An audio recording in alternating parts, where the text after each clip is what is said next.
How are you? I am doing good जी. आप बताइए कैसे हैं? मैं अभी ठीक हूँ. I'm so happy and grateful. What do you do and where are you from?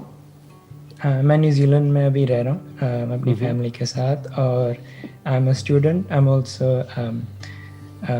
working for myself as well. Okay. मैं जैसे आप सेशंस करते हो वैसे मैं भी सेशंस करता हूँ. अरे गुड टू नो दैट. क्या करते हो आप? यूट्यूब पे अपलोड करते हो अपने सेशंस?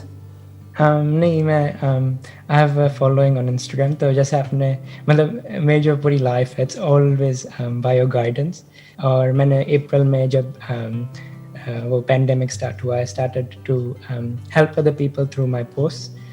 तो मेरा इंस्टाग्राम फॉलोइंग बढ़ता रहा and I started helping people. So about health, spirituality and mindfulness. और slowly कर मैंने आपके जब सेशंस देखे सो आई थॉट कि आई विश मैं भी आपकी तरह कर सकूँ ये. तो फिर मेरा दिमाग चलने लग गया और फिर आज की डेट में I am so happy that I am able to help a lot of people just through like this like you do. So good to know that. बताइए क्या क्वेश्चन है आपका? Do you have something to ask? I had a question about आपके habits कौन से थे जो आपने डेवलप करते जब आप अपनी कंपनी आपको खड़ा कर रहे थे. कौन से हैबिट्स अगर 5 या 6? I will not give you in points कि भाई ये number 1, number 2, number 3, number 4, number 5 all that, like because that become more like theoretical. मैं आपको एक्चुअल में बताता हूँ कि जो भी मैंने लाइफ में अचीव किया उसमें क्या मेरी लाइफ का सबसे बड़ा टर्निंग पॉइंट था. There was a point in time in my life जब मैं ऑलमोस्ट आप कह सकते हो मैं बहुत कुछ कर रहा था. बिजनेस में यही प्रॉब्लम होती है. बिजनेस में क्या होता है कि आप एक काम कर रहे होते हो तो आपके पास में जो भी काम आता है आप कहते हो चल मैं ये भी कर लेता हूँ. फिर कोई नया काम आता है आप कहते हो मैं ये भी कर लेता हूँ, फिर ये भी कर लेता हूँ. तो इस तरीके से there are lot of things that can be done. तो बिजनेस में सबसे इंपॉर्टेंट ये नहीं है कि हमको क्या करना है, सबसे इंपॉर्टेंट ये है कि क्या छोड़ना है. उसके लिए करेज चाहिए होता है, उसके लिए अंदर से दम चाहिए होता है, उसके लिए विजन चाहिए होती है. क्योंकि जब तक आपको कुछ बड़ा नहीं दिखेगा तब तक छोटा ही आपको बड़ा लगने लग जाएगा. For example there was a point in time in my life maybe at the age of around आप कह सकते हो 22-23 साल की एज तक जब मैं काफ़ी कुछ एक साथ करता था. Because photography in itself is a big field. इसमें बहुत तरह के शूट्स होते हैं. तो कोई भी शूट आता था मैं कह देता था हाँ ठीक है हम करेंगे, नो प्रॉब्लम, जैसे सब फोटोग्राफर्स करते हैं. बट एक पॉइंट ऐसा आया जब मैंने अपना सारा फोकस एक ही जगह पर लगा दिया. उस वक्त वहाँ से जो रिटर्न आ रही थी वो 0 थी. लेकिन मुझे पता था कि अगले 3 साल बाद या 5 साल बाद यहाँ से अगर मैं अपनी एनर्जी और अपना फोकस यहाँ पर डालता हूँ तो क्या हो सकता है. तो बेस्ड अपॉन दैट मैंने अपनी पूरी एनर्जी और पूरा फोकस एक ही जगह पर लगा दिया. That was stock photography. Images बाजार जो हमने शुरू किया था 2006 में उसको लॉन्च किया था. बट उसके ऊपर काम शुरू हो गया था 2005 से. तो 1 साल तक तो हमने सिर्फ कंटेंट बनाया था. और 2006 में भी लॉन्च करने के बाद एकदम से ये नहीं कि बहुत सक्सेसफुल हो गया था. उसके भी बाद 1-2 साल लगे थे उसको थोड़ा स्टेबल होने में. तो आप कह सकते हो कि लाइफ के 2 साल मैंने इस तरीके से लगाए थे अपने एक ऐसे काम में जिसमें कोई रिटर्न नहीं आ रही थी और जहाँ से मेरे को एक्चुअल में बहुत अच्छी रिटर्न आ रही थी. इतनी अच्छी कि अगर मैं किसी को बताऊँ अभी कि भाई इतना I was earning in a month तो उनके कान खड़े हो जाएंगे. वो कहेंगे अच्छा इतना. और उसको आपने छोड़ दिया, मतलब उस सबको मैंने ना कर दिया. मैंने कहा वो नहीं करना तो नहीं करना. अब चाहे वहाँ से कितना भी पैसा आता है वो नहीं करना तो नहीं करना. और हमें सिर्फ यही करना है. Clients also got kind of surprised. वो कहते हैं कि यार हम आपको इतना पैसा दे रहे हैं आप कर क्यों नहीं रहे हो, what is a problem with you. हमने कहा हम कस्टमाइज शूट नहीं करेंगे तो नहीं करेंगे, अब हम स्टॉक बिल्ड करेंगे. दोनों में बड़ा डिफरेंस है. कस्टमाइज शूट का मतलब होता है सर्विस ओरिएंटेड अप्रोच जिसमें कि जो सामने वाले की रिक्वायरमेंट है उसके हिसाब से हम शूट कर रहे हैं.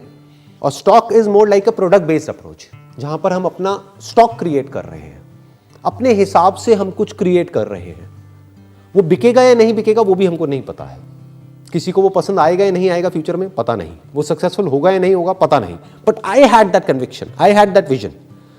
तो उस समय हमारे 2 सेटअप्स होते थे. मैंने एक सेटअप को पूरी तरह से बंद कर दिया. Although that was very very successful at that point in time. उसको पूरी तरह से बंद कर दिया. जितने शूट्स हमारे पास आते थे सबको मना कर दिया. सारे क्लाइंट्स को मना कर दिया कि अब हम एक भी कस्टमाइज शूट नहीं करेंगे, एक भी पोर्टफोलियो शूट नहीं करेंगे, एक भी ऐसा शूट नहीं करेंगे जो किसी भी और के लिए हो. अब हम जो भी शूट करेंगे वो सारा स्टॉक शूट होगा. 2005 में मैंने डिसीजन लिया था. आज 2020 है तो 15 साल हो गए हैं और पिछले 15 साल में हमने एक भी कस्टमाइज शूट नहीं किया है. जबकि अगर आज हम चाहें तो हमारे पास में मतलब किसी भी लेवल का कस्टमाइज शूट आ सकता है, बट हमारा फोकस बिल्कुल क्लियर है कि this is what we want to do, this is what we are doing. क्योंकि स्टॉक में सबसे इंटरेस्टिंग चीज क्या है कि हमको कोई बताता नहीं है कि आपको ये करना है, आपको वो करना है। मतलब हमारे पास पूरी फ्रीडम है, हमारे पास मतलब हमारी टीम के पास में पूरी फ्रीडम है, जो मन करे वो शूट करो, जो मन करे वो क्रिएट करो। तो जब हमने स्टार्ट किया था तो मार्केट रिक्वायरमेंट को समझ करके फिर हम शूट करते थे। आज हम क्या करते हैं, आज हम मार्केट के जो ट्रेंड्स हैं उसको सेट करते हैं। मतलब जो हम शूट कर देते हैं वही मार्केट में ट्रेंड बन जाता है, because now we are the largest player in India in our field. तो अब क्या होता है कि जिस तरह का शूट हम करते हैं वही ट्रेंड बन जाता है।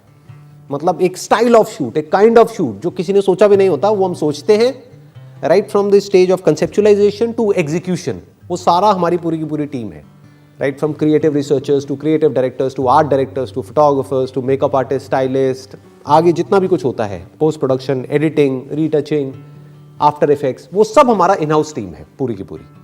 तो बिल्कुल जीरो से लेकर के एंड तक वो सब कुछ हम खुद ही करते हैं, और इसमें हमको करने में मजा आता है क्योंकि कोई हमको बताने वाला नहीं है कि आपको यही करना है। क्योंकि जरूरी नहीं है वो जो हमको बता रहा है करने के लिए, वो जो कह रहा है करने के लिए, वो हमारा करने का मन हो या वो करने में हमको अच्छा लगे।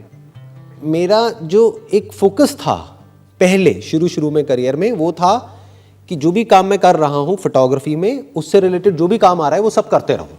ज़्यादातर लोग ऐसे ही करते हैं। फिर एक पॉइंट ऐसा आया जब मैंने पूरा अपना फोकस उठा करके एक ही जगह पे डाल दिया और बाकी सब जो भी कुछ था उस सबको मना कर दिया। तो अभी जैसे आपने बात करी अपने एक्सपीरियंस के बारे में, दैट एक्चुअली वेरी, अभी जो मैं मोमेंट में जैसे मेरी लाइफ चल रही है, I am actually, that's the perfect answer I was kind of looking for, to not मतलब भटको ना, है ना, एक चीज़ पर ध्यान रखो एंड फोकस ऑन एंड से। ये बहुत बड़ी क्वालिटी होती है कि मतलब बेसिकली इससे होता क्या है, पहले इसको टेक्निकली समझते हैं। जब हमारा और हमारी पूरी टीम का, अभी खैर हमारे पास में तो पूरी की पूरी टीम है, आप अकेले अभी कर रहे होगा, अगर आप अभी जो भी कर रहे हो उसमें पूरा अपना फोकस एक ही जगह पे डाल देते हो कि this is what I want to do based upon the vision that I have got, कि आज ये हो रहा है दुनिया में, लेकिन आने वाले 3 साल बाद या 5 साल बाद ये होने वाला है, लेकिन उसके लिए आज से काम करना पड़ेगा। क्योंकि 5 साल बाद तो ऑलरेडी उस काम को हजारों लोग कर रहे होंगे क्योंकि वो रियलिटी बन चुका होगा। लेकिन अगर आज आपने शुरू कर दिया तो उस टाइम पे आप मार्केट लीडर होगे, सबसे आगे होगे, लीड कर रहे होगे, क्योंकि आप ऑलरेडी एक्सपर्ट बन चुके होगे। आप ये भी कह सकते हो कि आप 5 साल आगे होगे बाकी सबसे। यानी 5 साल बाद जो दुनिया में सब करने वाले हैं, कोई ऐसा काम, कोई ऐसा बिजनेस, कोई ऐसा आइडिया जिस पे हजारों लाखों लोग काम करने वाले हैं, उस पे आप आज काम करना शुरू कर दो, ताकि 5 साल बाद जब पूरी दुनिया उस डायरेक्शन में भागेगी तब आप ऑलरेडी उस फील्ड के एक्सपर्ट बन चुके होंगे।